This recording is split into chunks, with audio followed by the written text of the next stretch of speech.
Brother asked a very good question. That he said, I said in my speech, and I quoted the verse of the Quran of Surah Ma'idah, chapter 5, verse 82, which says that strongest in enmity to the Muslims would be the Jews and the pagans, and the closest in love would be the Christians. So he's saying, won't it create enmity when they say that the Jews and the Muslims should fight? The Quran doesn't say Jews and the Muslims should fight. The Quran says strongest in enmity to the Muslims, to the believers will be Jews. It does not say that Muslims should fight with the Jews. It doesn't say that. But it says that the Jews, by nature as a whole, they'll be against Muslims. And I told in my lecture, there are many Jews who accepted Islam. There are many Jews who are good to Muslims. But as a whole, if you take Jews as a whole and the Christians as a whole, the Christians are closer than the Jews as a whole. This is a fact. For example, the Quran says that the Jews are intelligent also. So that's a fact. If they're intelligent, they're intelligent. That doesn't mean that it hides the fact. And the Quran also says that they will be as a whole a staunchest enemy. So this is one of the falsification tests. That today, if you want to prove the Quran wrong, if the Jews get together, all of them, and they decide, let's prove the Quran wrong.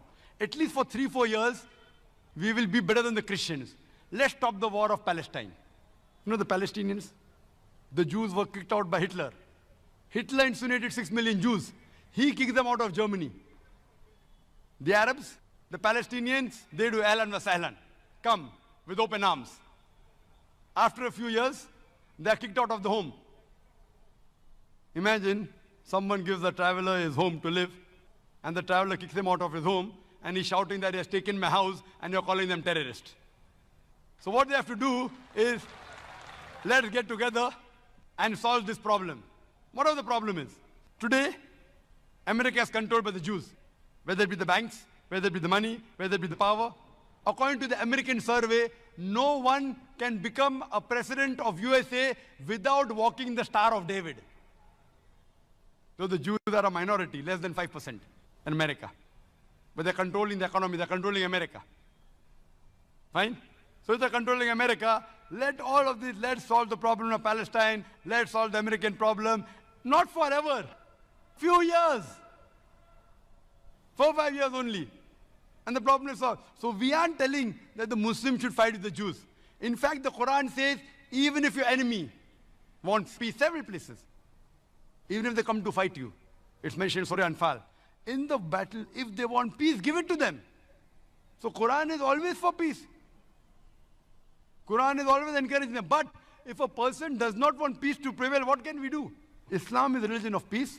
It wants peace, but it even mentions facts. That means we have to be careful of the Jews. Not that we have to fight them, unless they come and fight with you. That's a different thing. Imagine what's happening in Palestine, what's happening in other parts of the world. So brother, for peace to prevail, you have to follow the guidance of the Quran and live harmoniously rather than be enemies. Can we have the next question from the brother's side? Good night. My name is Lim Kim Piu. So I think it is good for the Muslim extremists, Muslim against extremists against the Western Christian who are ego and proud. Because the Western Christian are rich, developed and progressed, and they look down on the Hindu, Muslim and Buddhist. And the Muslim consists of over 40 countries, and the Buddhist over 10 countries, and the Hindu just a few. Nobody dare to challenge against the Christian. Only the Muslim dare to challenge against the Christian. The brother has said emotionally that the Christian of the Western country, they look down upon the Buddhists, the Muslims, the Hindus, and no one dares to challenge the Western Christians except the Muslims. Brother, I slightly differ. What you are saying is right. All Muslims don't have the guts to challenge the Western world. There are some Muslims like Tun Dr. Mahathir Mohamad.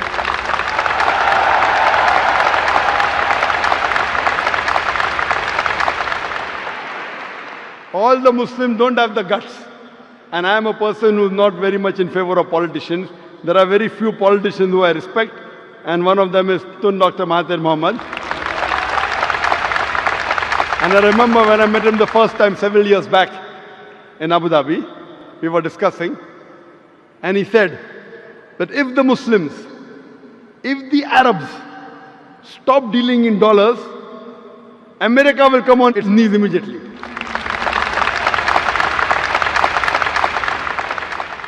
There are few politicians who I really care. One was King Faisal of Saudi Arabia.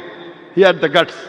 I remember when you read his biography that when oil was discovered, he said, let's have the meeting in the desert.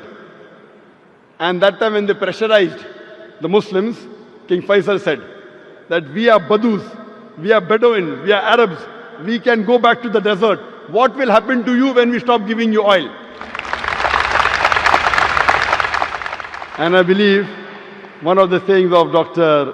Tun Mahathir Mohamad was that if he had the control of the oil, what the Arabs had, he would have ruled the world.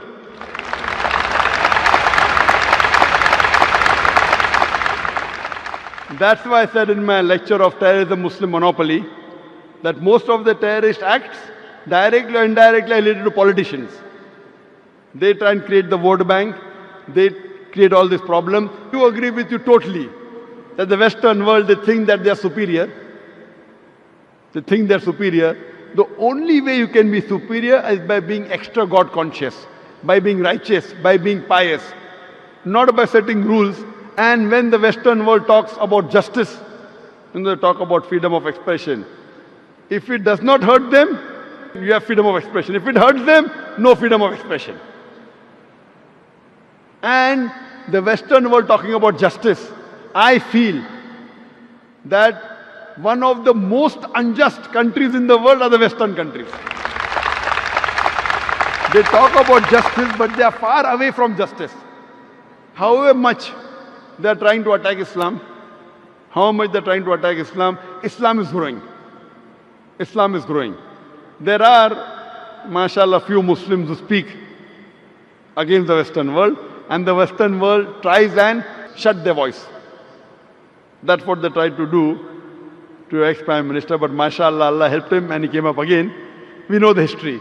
And that's what they do, that those Muslims who speak the truth, because of my being very vocal and speaking the truth, the Western world doesn't like me speaking the truth. I'd like to give an example.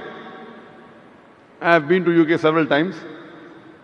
In 2010, when we had the Wembley Arena, we had the NEC Arena in Birmingham,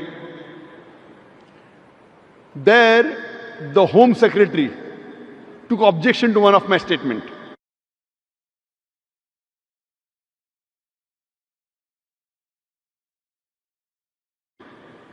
I said that killing innocent people is prohibited in Islam.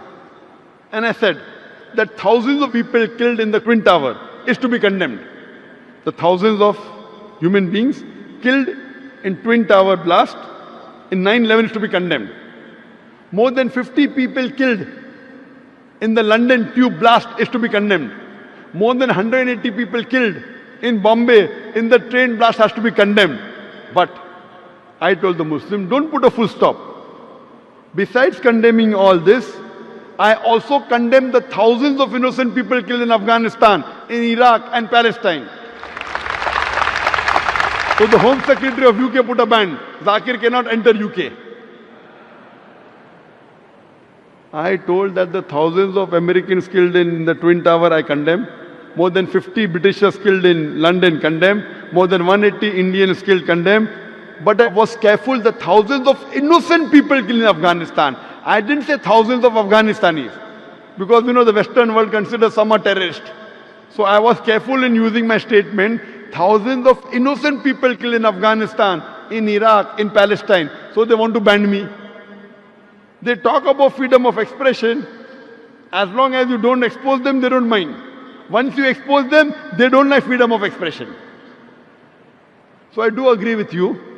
But alhamdulillah, summa alhamdulillah, however much they try and suppress Islam, Islam is spreading. The more they try and suppress Islam, the more Islam is spreading. Whatever they do, because Allah has given a promise that this deen will prevail over all the deens. And today, what the Western world is fearing maximum, they fear Islam. That's the reason they're bringing all these restrictions, etc.